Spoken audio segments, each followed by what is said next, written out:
At the moment, we're facing a very serious challenge from technological innovation, from artificial intelligence.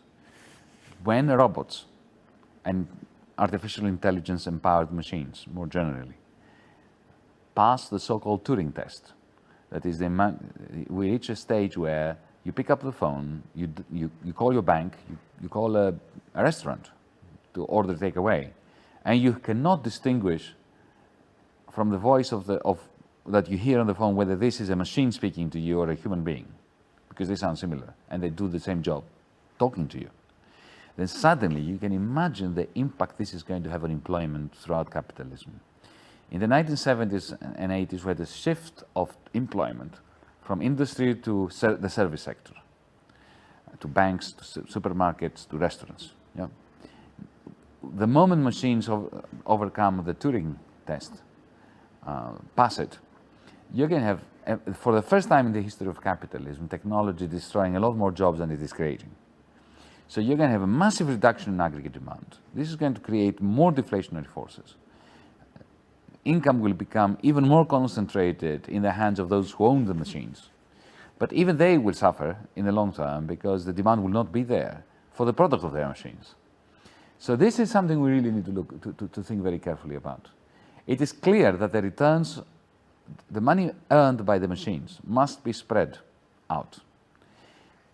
The solution, so we need a universal basic income, but not one funded by taxation. We need effectively to take the returns to capital, the returns to automation, and spread them throughout society. Because let's face it, all these artificial, take your smartphone. Your smartphone, whether it's an Apple, a Samsung, a Sony, whatever it is, most of the technologies in there were provided by public funding. Every time you search on a search engine, you contribute to the capital of that company. Google, Microsoft, whatever they are. So the capital base on which these new products are being created, and the robots, is socially produced. The capitalists who own those companies do not have the right to hold the returns to capital because they did not produce that capital. It was produced by the state, it was produced by the public, it's crowdsourced. So we need to socialize the returns to capital. And that is not taxation.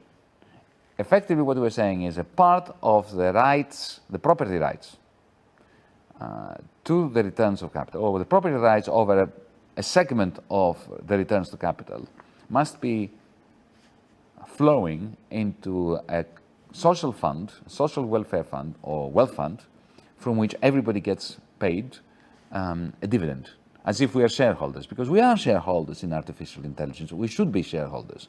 So this is the fundamental distinction.